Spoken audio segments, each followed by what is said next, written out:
respectives. Les vœux s'adressent également, bien entendu, à l'entraîneur de l'équipe nationale du Sénégal, M. Papiao, et au joueur, M. Crépin Diatta. Alors, heureux de vous retrouver pour cette première conférence de presse de l'année.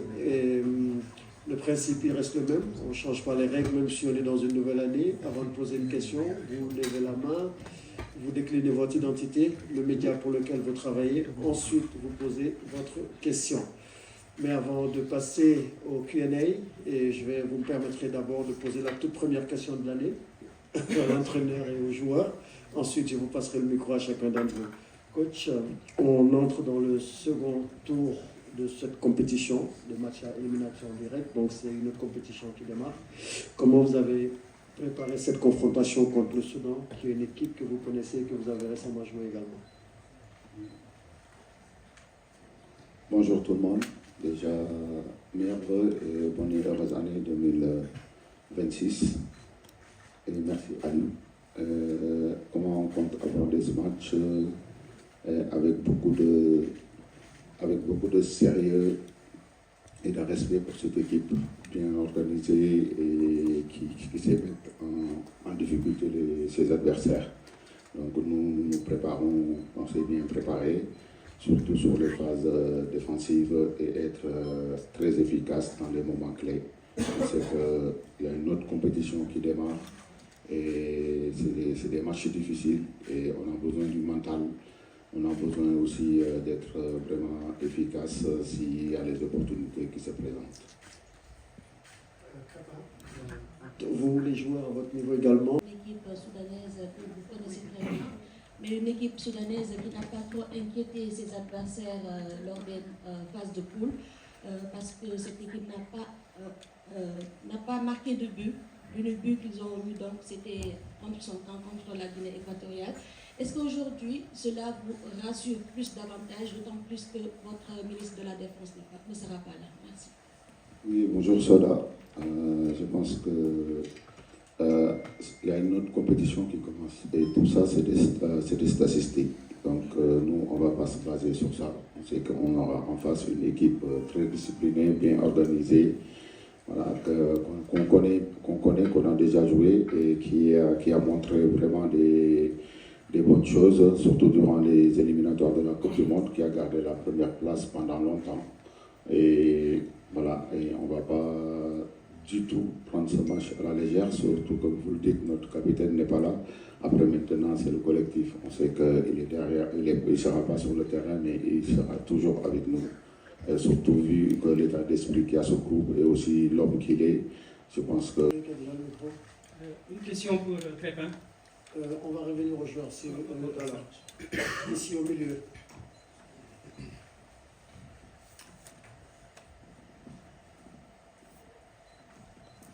Bonjour coach, bonjour tout le monde, mes meilleurs vœux coach, Mamadou Ndiaye de la télévision Futurs Médias Sénégal.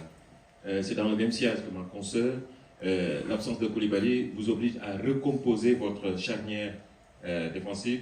Quels critères seront déterminants dans ce choix? L'expérience, la complémentarité ou la forme du moment à Soudan? Merci. Oui, bonjour Mamadou, je pense que je l'ai dit aux précédentes conférences de presse, je pense que j'ai ramené 28 titulaires. Donc aujourd'hui, c'est sûr, on perd Koulibaly, mais il y en a d'autres qui sont là.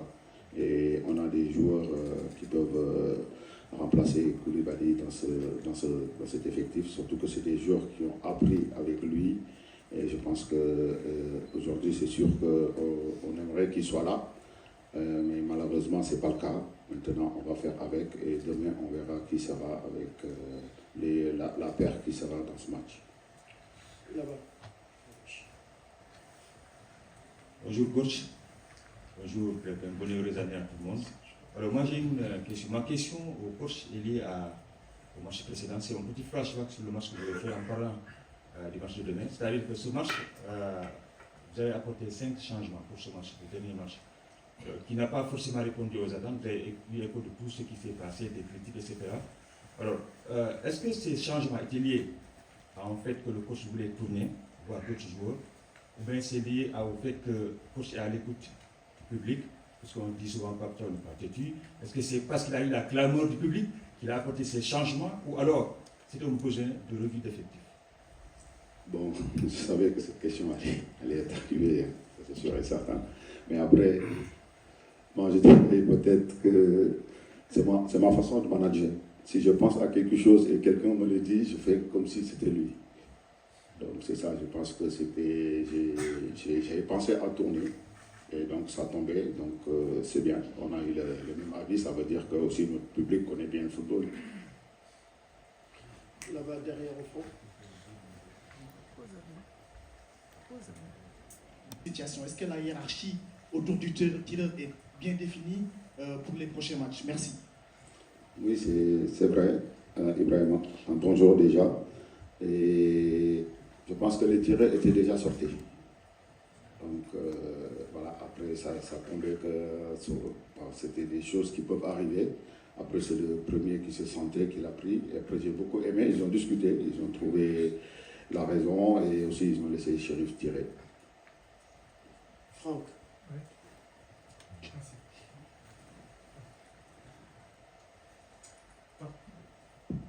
Pape, bonjour. Crépin, bonjour. C'est pas une question... Oui, pardon, Franck Simon, Cap TV.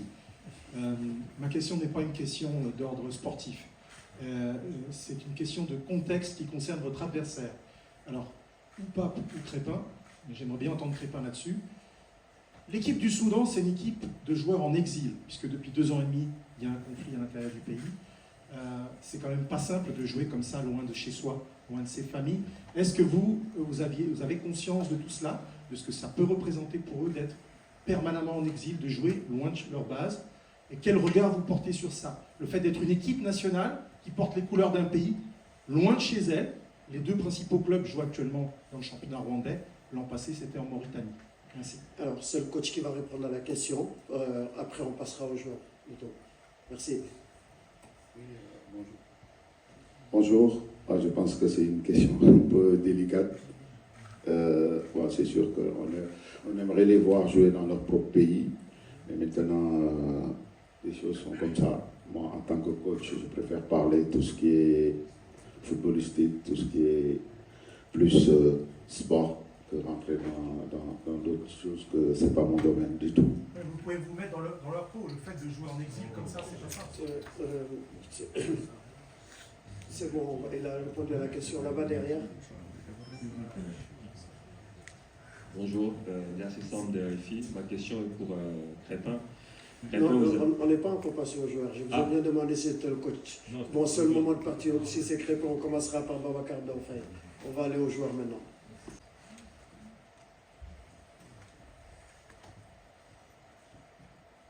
Bonjour coach, Baïsset, Bisfort.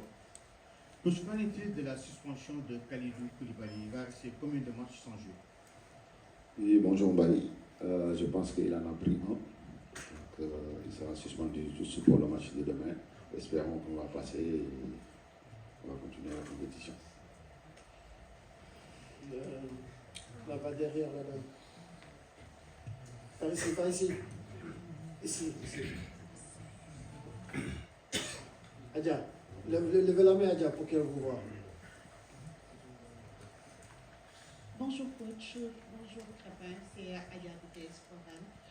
Pour revenir sur ce match, c'est vrai, c'est un adversaire que vous connaissez, mais qui ne va pas venir en victime expiatoire, avec à la clé peut-être une qualification en quart. Qu'est-ce que vous pouvez nous dire sur le Soudan et ce que vous prévoyez peut-être pour faire mieux que lors de l'édition précédente?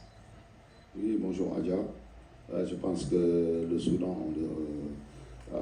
les avoir joués 2 fois, on sait que, et aussi les avoir observés durant cette compétition, c'est une équipe très disciplinée et bien organisée, qui est très forte dans les transitions. C'est sûr, ça ne sera pas du tout un match facile, mais voilà, nous on s'est préparé surtout au niveau tactique et aussi surtout mental, parce que c'est des matchs, ça peut se jouer sur le mental. On sait que c'est des matchs à éliminatoire direct, ils ne sont pas du tout faciles, c'est une autre compétition. On peut survoler la première et la deuxième, on l'a vu, donc souvent dans les cannes. Maintenant, il faut être bien préparé et surtout être efficace dans les 2 surfaces. Très bien. Quelqu'un le micro, allez-y. Bonjour. C'est Pape Djibril Gaye du quotidien Source A et éditeur du magazine Score 221. Coach, vous avez fait tourner votre effectif le match passé. On a vu El Hadj Malick Diouf et il y avait un débat, comme vous suivez aussi ce que disent les Sénégalais, comme vous l'avez dit tout à l'heure. Alors, quel est votre avis sur le débat qui s'est posé entre les deux profils, El Hadj Malick Diouf et Ismaël Jacobs? Merci. Oui, bonjour, Pape Djibril. Donc là, parce que vous me demandez de juger mes deux joueurs, donc je pense qu'ils sont là, la concurrence est là, elle est saine. Donc tous les deux, ils ont montré des bonnes choses. Voilà, Jacob en a fait 2, El Hadj en a fait 1. Donc malheureusement aussi que El Hadj était suspendu au premier match. Après, ça ne veut pas dire que c'est lui qui allait jouer. Donc voilà, on verra demain c'est qui sera sur le terrain. Et maintenant, je suis satisfait surtout de la performance de l'équipe au premier tour. Maintenant, il faut continuer. Et surtout que sur ce flanc, on sait qu'il y a de la concurrence et tous les deux sont prêts pour apporter demain leur pierre à l'édifice. Bonjour coach, Cheikh Yancy du groupe de Média Events.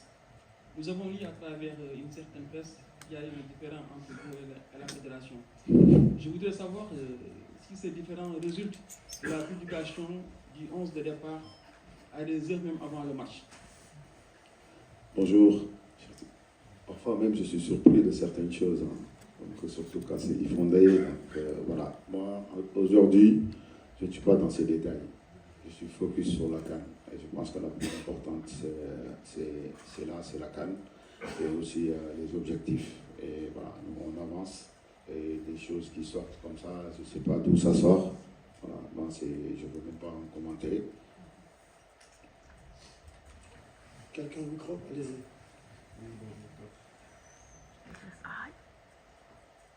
Je compte l'assistant de la FI. Coach, une question hors foot. Il était important, comme l'a dit Kalidou Koulibaly, de finir premier pour rester à Tanger.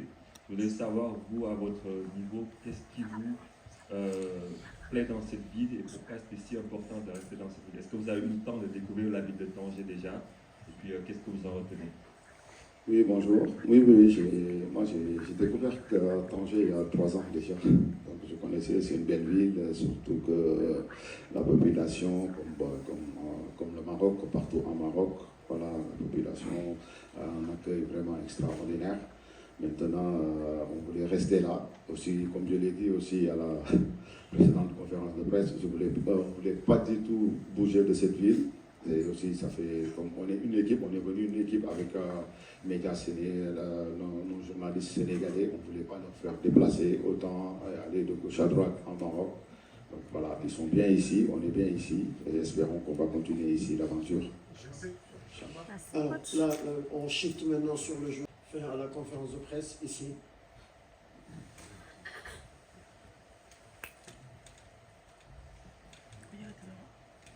Bonjour coach, El Hadj Malick Sarr de 13 TV. Je voulais savoir quel est le point sur l'infirmerie, sachant que lors du match contre Bénin, on a vu Iliman Ndiaye et Lamine Camara sortir sur blessure, et même Moussa Niakhaté était en tribune. Oui, bonjour El Hadj Malick. Je pense que concernant l'infirmerie, Iliman avait pris un coup avec comme Lamine, et Lamine hier elle a trop traîné, Iliman on l'a laissé à l'hôtel faire les soins. Et je pense qu'aujourd'hui, ils seront opérationnels avec un groupe à s'entraîner. Et pour Moussa Niakhaté, c'était un choix du coach de le mettre dans les tribunes.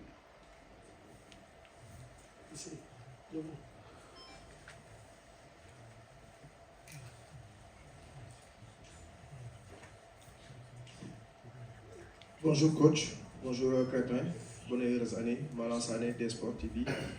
Coach, l'adversaire le Soudan, le Sénégal a joué 2 fois en éliminatoire.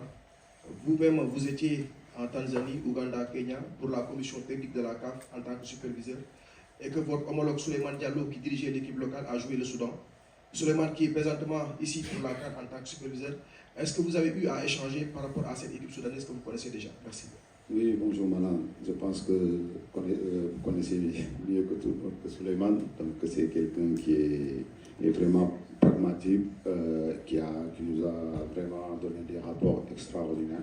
Maintenant, on travaille là-dessus, on discute. Et je tenais à les remercier, les superviseurs. Donc ils font un excellent travail. Maintenant, nous, on a joué le Soudan. Je les ai vus aussi durant le Chad. Et c'est presque la même équipe. Et ça n'a pas empêché qu'ils sont venus à Dakar nous poser d'énormes problèmes. Maintenant, on sait que c'est un match demain qui sera très difficile parce que c'est une équipe bien organisée qui met vraiment en difficulté les équipes et très fort sur les coups arrêtés et les transitions. Maintenant, il faut faire attention à tout cela et nous mettre tous les moyens et toutes les bonnes choses de notre côté pour aller chercher cette victoire. Bonjour coach, c'est Salassa au Planet Sport TV, Dakar Sénégal. On a vu parfois que nos joueurs sont moins efficaces devant les buts. Est-ce que maintenant le coach a assez d'ingrédients quand même pour combler ce manque d'efficacité devant les buts? Bon, écoutez, on travaille dessus. Je ne peux pas dire qu'on a assez d'ingrédients. On verra bien. Donc, j'espère que les joueurs sont bien préparés. Donc, pour donner le meilleur de même pour demain. Donc, on verra bien si demain l'efficacité sera au rendez-vous. Espérons, en tout cas, à l'entraînement, il est au rendez-vous. Bonjour coach. Oumar Ndongo, Le Soleil Digital. On a remarqué lors des 2 premiers matchs qu'il y avait un problème de verticalité et aussi lors de la première mi-temps contre le Bénin. Mais en deuxième mi-temps, avec l'entrée de Habib Diarra, ce problème a été quelque peu réglé. Est-ce que vous pensez que pour la suite de la compétition, ce problème de verticalité est OK ou bien vous planchez toujours sur ce souci? Mais après, quand on demande de la... Bonjour déjà. Quand on demande de la verticalité, il faut avoir de l'espace. Et quand on joue contre des équipes qui sont en bloc bas, c'est pas du tout facile. Donc il faut faire beaucoup tourner avant de trouver cette verticalité. C'est vrai que quand Habib Diarra a joué et est rentré à la deuxième mi-temps, ça tombait qu'on gagnait 1-0. Et aussi comme Habib, c'est un joueur qui se projette souvent. Donc ça s'est vu qu'il y a eu des espaces, donc ça fait qu'on a vu ça. Mais je pense que quand on joue contre des équipes qui sont en bloc bas, c'est pas du tout facile. Il n'y a pas trop de profondeur, les gens ils en parlent, trop de verticalité, profondeur. Mais s'il n'y a pas d'espace, on ne va pas jeter le ballon en 6 mètres parce qu'il y a plus d'espace. On essaie de combiner, essayer de déséquilibrer l'équipe par des combinaisons et passer aussi sur les côtés. Voilà, parfois ça peut être difficile, mais maintenant, faut être, surtout dans ces genres de matchs, il faut être patient. Parce que ça peut se jouer jusqu'à la dernière minute. Filez juste à côté pour la dernière question. Allez-y. Bonjour coach, Saïkou Seydi, journaliste indépendant. Ce genre de tournoi également, on découvre des jeunes. Parmi eux, il y a Ibrahim Baye du Sénégal. Comment vous le trouvez dans ce tournoi, son premier tournoi, et aussi jeune à 17 ans? Je pense que je n'ai pas besoin de juger Ibrahima parce qu'à chaque fois que j'arrive dans une conférence, il y a une question sur Ibrahima qui sort. Donc ça veut dire qu'Ibrahima est en train de faire des bonnes choses à l'image de tous les autres joueurs. C'est sûr, la CAN passée, il y a eu la découverte de Lamine Camara qui a fait vraiment une excellente CAN. Espérons que Ibrahima fera ça aussi parce que là, il fait des bouts de match et à chaque fois qu'il rentre, il donne le meilleur de lui-même et aussi pareil que pour les autres. Donc voilà, moi je dirais c'est tout un collectif. Après on sait qu'il a du talent, c'est pour ça que aussi on est allé le chercher. Bon, la seule chose que j'ai à dire sur Ibrahima, c'est aujourd'hui c'est sa décision forte qu'il a prise pour venir rejoindre la sélection et pour faire honneur à ses parents. Alors, midi 1 minute au stade Émile Batouta, c'est la fin de cette conférence de presse. Mais avant de libérer le coach, André, juste une question bonus pour résumer ce qui...